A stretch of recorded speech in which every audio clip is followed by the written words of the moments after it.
Hello everybody, I'm Mac here, and today I'm going to be talking about the 50 caliber pistol in Grand Theft Auto 5 and Grand Theft Auto Online, as well as giving some stats on this weapon and giving my thoughts on this weapon. And this is the third episode in my series called GTA 5 Gun Guide. If you want to go check out my previous video in this series, that was on the combat pistol, then link in the description and annotation on screen. But this video will be talking about the 50 caliber pistol in GTA 5 and GTA Online. Now, most of this information and these stats are coming from the GTA Wiki, so if you want to go check that, if you want to go check out some more information on this weapon, then link in the description as well. The 50 caliber pistol is a weapon in Grand Theft Auto 5, and it is based off of the Desert Eagle. It is manufactured by Hawk & Little. It does 51 damage per shot. It has a rate of fire of 140 rounds per minute. It holds 9 bullets in a magazine, and it holds 12 with extended magazine. And it is a weapon that is available for free on last gen if you have the special or collector's edition, and on next gen you can purchase it. And I actually really enjoy this weapon. It is a very high risk, high reward weapon, or at least for the pistols. And since it does do that 51 damage per shot, it's actually very powerful. It usually only takes 1 to 2 hits to kill an enemy. Now, it does have a lower rate of fire, and I couldn't really find any information on whether this weapon is faster, has a faster fire rate if you're tap firing instead of holding down the button, but it just seemed, I couldn't find any information on that.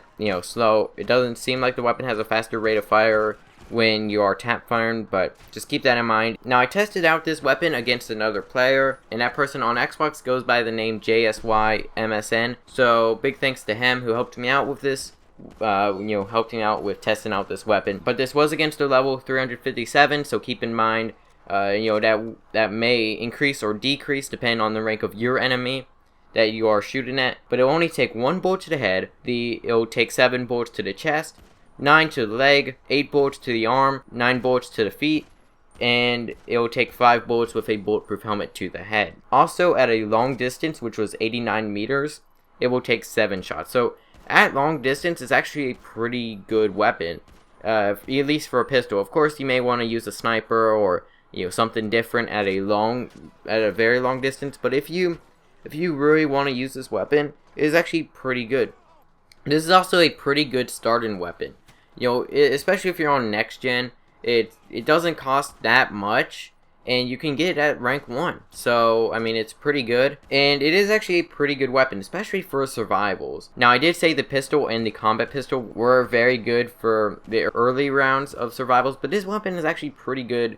Probably one of the better pistols for survivals. It does usually one-hit kill enemies, but the only problem is the higher the wave of your survival, the more vehicles that will be called in, the more enemies that will be called in, and once you get swarmed with this weapon, it's kind of game over for you. I mean, you can get out of a situation with this weapon, but since it has such a low rate of fire and a very, very low magazine capacity of only 9 rounds, or 12 with extended magazine, it's just not that great for survivals, at least at the very high ranks, but it can be a good starting weapon if you are very accurate with this weapon. This weapon has pretty decent accuracy.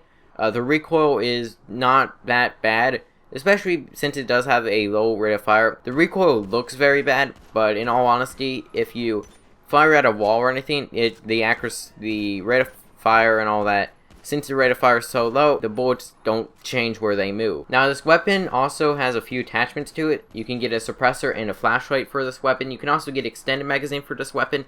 I do not recommend any of these. I usually use this weapon for more cinematic purposes and stuff. Sure, it has the highest damage per shot of any pistol in the game, but it's more of a cinematic weapon, just at least for me. It is a pretty iconic weapon in games and in movies and stuff, and it's a very neat weapon. The Desert Eagle is a very iconic weapon. I just usually use this for cinematic purposes and stuff. So I wouldn't recommend you put on any attachments, but if you want, you can.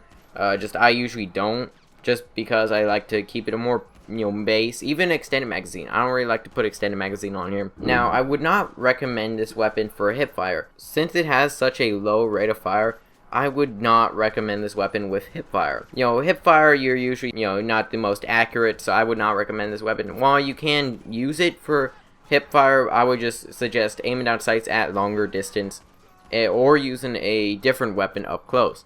This weapon is usually good for medium to long distance. I mean, You know, you can do good at close range, but yeah, I would just suggest using it at longer distances. Even though that this weapon is based off the Desert Eagle, it actually lacks the long beaver tail of the actual Desert Eagle, and it has a trigger guard that resembles the PT-92. So if you're wondering if I'd recommend this weapon, honestly, yeah. If you are on next gen, or if you have the collector's edition on last gen, I would honestly recommend this weapon. It's actually pretty good. The iron sights on it aren't that great. I mean, they are very blocky, so I would just not recommend using iron sights with this weapon. But the actual weapon, for damage and stuff, it's actually pretty good. So let me know what you think of this weapon in the comments. Hope you all enjoy. Feedback is always appreciated, and I will see you guys in the next video.